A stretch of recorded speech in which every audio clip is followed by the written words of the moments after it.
Hello दोस्तों, कैसे हैं आप सब लोग। फिर से एक नई वैकेंसी निकल चुकी है सिर्फ और सिर्फ लड़कियों के लिए। तो कौन सी वैकेंसी है? बहुत अच्छी वैकेंसी आई है कस्तूरबा गांधी विद्यालय की तरफ से। ये 2026 के भर्ती फॉर्म आ चुके हैं और इसमें वेतन रहने वाला है 30,000 और इसमें आयु सीमा होने वाली है 25 साल से 45 साल। आपकी उम्र या तो 25 साल हो या 25 साल से ऊपर हो या 45 साल हो या 45 साल से कम हो तो आप ये वाला फॉर्म भर सकते हो। और इसकी अंतिम तिथि क्या है फॉर्म भरने की? इसकी अंतिम तिथि है 18। बहुत कम टाइम है, अगर इसको आपने समय से भर दिया तो आपके लिए बहुत अच्छा रहेगा। ऐसा मौका मत चुकाना, क्योंकि ऐसे मौके बार बार नहीं आते, साल में एक बार आते हैं। बहुत सुनहरा अवसर है आप सबके लिए। ये महिला उम्मीदवारों के लिए केवल है। सरकारी स्कूलों में कार्य करने हेतु आपको सबसे अच्छा अवसर मिल रहा है, आप अगर इसमें एलिजिबल हो जाओ तो।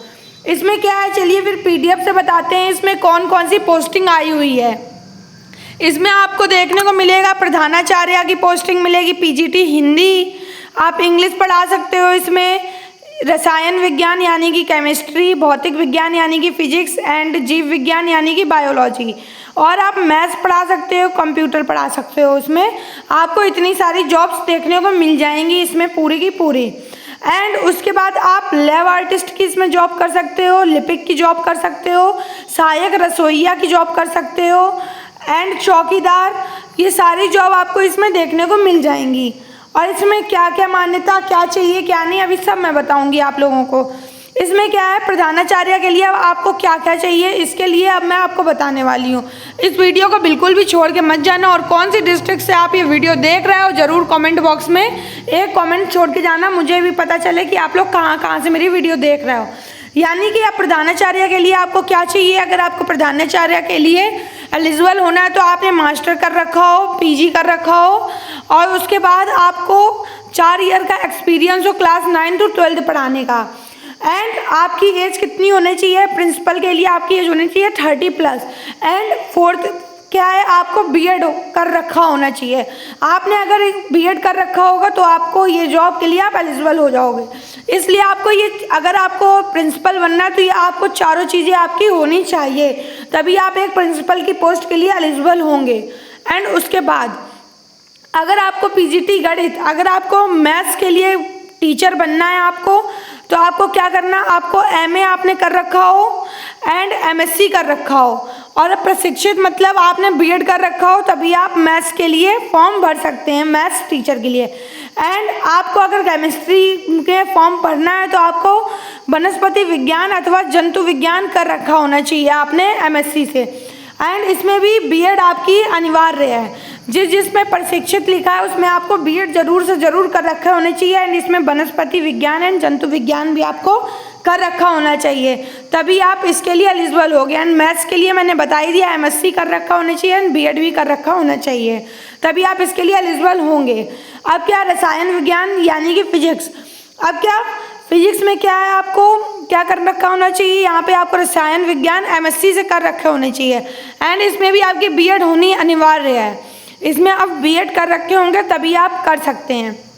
एंड भौतिक विज्ञान, भौतिक विज्ञान के लिए क्या, आपको एमएससी कर रखा होना चाहिए एंड भौतिक शास्त्र कर रखा होना चाहिए, और बीएड भी होनी आपकी अनिवार्य है, तभी आप इसके लिए भौतिक विज्ञान के लिए होनी चाहिए। और रसायन विज्ञान के लिए मैंने अभी बता ही दिया आप कैसे एलिजिबल होंगे। एंड अब यहाँ पे क्या, अगर आपने कंप्यूटर के टीचर बनना है आपको, तो आपको यहाँ पर भी बीएड एलिजिबल होने चाहिए एंड एमटेक कर रखा होना चाहिए आपने कंप्यूटर से, तभी आप यहाँ पे कंप्यूटर टीचर के लिए एलिजिबल होंगे। अब उसके बाद क्या है, लैब असिस्टेंट। अब लैब असिस्टेंट के लिए क्या, आपको हाई स्कूल से विज्ञान वर्ग के साथ लाइब्रेरी तकनीक में डिप्लोमा कर रखा होना चाहिए। आपने क्या, लैब असिस्टेंट के लिए आपने 10th में विज्ञान ले रखी हो एंड लाइब्रेरी का डिप्लोमा आपके पास होना चाहिए एंड बीएड भी होनी चाहिए, लेकिन मुझे यहाँ पर बीएड कुछ ज़रूरी नहीं लग रही है, फिर भी अगर बोला गया तो आपको बीएड भी हो रखी होनी चाहिए। अब लिपिक के लिए क्या है, लिपिक के लिए आपको माध्यमिक शिक्षा परिषद उत्तर प्रदेश द्वारा इंटरमीडिएट परीक्षा अथवा उसके समक्ष कोई अन्य परीक्षा उत्तीर्ण हो, समझ गए आप लोग, और इसमें भी बीएड की आवश्यकता होगी। एंड उसके बाद क्या है, उसके बाद आपको लैब असिस्टेंट में क्या बताया, आपको उसमें जूलॉजी, बॉटनी एंड केमिस्ट्री से आपने कर रखा हो, तभी आप लैब असिस्टेंट के लिए एलिजिबल होंगे। एंड उसके बाद यहाँ पे लिपिक के लिए मैंने अभी बता ही दिया क्या क्या होना चाहिए। एंड कंप्यूटर लिपिक, अगर आपको लिपिक में करना है तो आपने कंप्यूटर में भी कंप्यूटर साइंस का डिप्लोमा और डिग्री कर रखी हो, तभी आप लोग लिपिक में लग सकते हैं। एंड उसके बाद क्या है, चपरासी की नौकरी में क्या, अगर आप 8th पास हैं तो भी आप रख सकते हो और शारीरिक अक्षमता नहीं होनी चाहिए, सब सही होना चाहिए। और मुख्य सहायता रसोइया में क्या है, आपको 8th पास होना अनिवार्य है। अभ्यर्थी शारीरिक अक्षमता अब संक्रामक रोग से ग्रसित नहीं होना चाहिए। और इसमें एक चीज़ और है, रसोइया में आप अगर इस वाली जॉब में जा रहे हैं, अगर इसके लिए एलिजिबल हो रहे हैं, तो आप लोग इसमें जाने के बाद बाहर नहीं निकल सकते हैं। अगर हो सकता है कि ऐसा तो हो ही नहीं सकता कि आपको बाहर ना निकलना हो, लेकिन इस जॉब में यही है, अगर आपने रसोइया की जॉब करी तो आपको स्कूल के अंदर ही रहना होगा, स्कूल से बाहर आप नहीं निकल सकते हैं। तभी आप इस जॉब के लिए एलिजिबल होंगे जब आप गवर्नमेंट की इस बात को मानेंगे। एंड उसके बाद क्या है, अब यहाँ पे आपको ये पॉइंट समझने होंगे।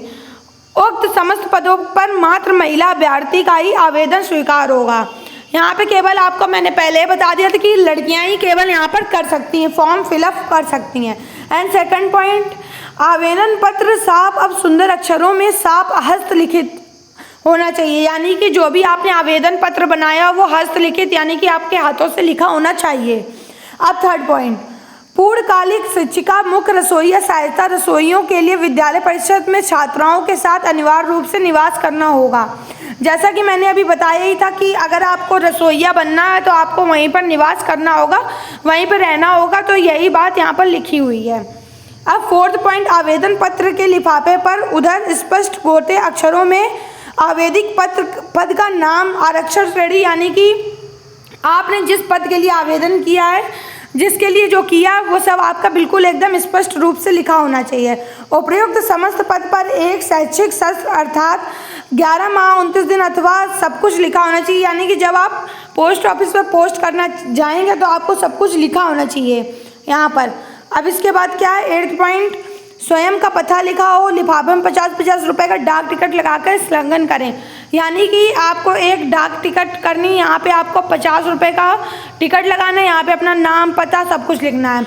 आपको ऐसी 2 टिकट बनवानी है, 2 टिकट बनवाने के बाद आप इसको डाक कर सकते हैं, यानी कि यहाँ पर 50 की टिकट चिपकी होनी चाहिए, यहाँ पे नाम पता, किस पोस्ट के लिए अप्लाई कर रहे हैं वो सब लिखा होना चाहिए। एंड उसके बाद क्या है, यहाँ पर क्या दिया गया है, नियुक्त जनपद के किसी भी कस्तूरबा गांधी बालिका विद्यालय में रिक्त पदों के लिए सापेक्ष की जा सकती है। आपके किसी भी कस्तूरबा गांधी में विद्यालय में कहीं पे भी आपको जॉब मिल सकती है लगाने के बाद। अब क्या है, आयु की गणना 1/1/2026 से की जाएगी। एंड प्रधानाचार्य के लिए क्या होनी चाहिए, न्यूनतम आयु होनी चाहिए 30 वर्ष और अधिकतम आयु होनी चाहिए 45 वर्ष। अगर आप 30 साल के हैं तो आप ये फॉर्म भर सकते हो, और अगर आप 45 साल से कम या 45 साल के हैं तो भी ये फॉर्म भर सकते हैं, आप एलिजिबल हो सकते हैं इसके लिए। और यहाँ पे अन्य नियम व शर्तें जनपदीय समिति के अधीन होगी, और जो नियम शर्तें हैं वो भी यहाँ पर लागू होंगी। और यहाँ पर क्या है, कस्तूरबा गांधी विद्यालय बालिका विद्यालयों में सेवा हेतु अधिकतम आयु 60 वर्ष होगी। अगर आपको किसी भी और जॉब के लिए करना है अप्लाई जहाँ पर आपकी आयु 60 वर्ष तक ही होनी चाहिए, अगर आप 60 वर्ष से अधिक हैं तो आप इसमें सहायक नहीं बन सकते हैं। शेष समस्त पदों के लिए न्यूनतम आयु 25 वर्ष और अधिकतम आयु 45 होगी। मैंने पहले बताया तो न्यूनतम आयु आपकी 25 वर्ष होनी चाहिए एंड अधिकतम आयु आपकी 45 वर्ष होनी चाहिए। अब आपको नियुक्त कहाँ से करना है, ये देखिए यहाँ पर ये लिंक दी गई है, आप यहाँ से नियुक्त कर सकते हैं। क्या है लिंक आपकी, sarvasthi.nic.in, आप इस पर जाके और यहाँ पर जाके आप एलिजिबल क्या हो सकते हैं, आप यहाँ पर जाके फॉर्म भर सकते हैं। एंड यहाँ पे मैंने आपको पूरी की पूरी डिटेल दे दी है। और यहाँ पे क्या है, यहाँ पे यही बताया गया है कि आपका आवेदन पत्र 18/6 तक की लास्ट डेट है आपकी, आप पंजीकृत कर सकते हैं। और आपको कहाँ से करना है, डाक पोस्ट ऑफिस से और स्पीड पोस्ट द्वारा ही आप इसको पोस्ट करेंगे, जो जल्द से जल्द आपका विवरण वहाँ तक पहुँच सके और आप फॉर्म को और अच्छी तरीके से पढ़ाई अपनी करके अच्छे से फॉर्म भर के पेपर दे सकें। आखिरी आपकी अंतिम तिथि 18 होने वाली, इसलिए जल्दी से जाइए और फॉर्म भरिए जा करके। एंड आप चैनल पर न्यू हो तो चैनल को सब्सक्राइब कर दीजिए, वीडियो को लाइक कर दीजिए। यहाँ पर मैं आपको 12th क्लास की फिजिकल एजुकेशन एंड जॉब से रिलेटेड सारी इन्फॉर्मेशन देती रहती हूँ रोज़।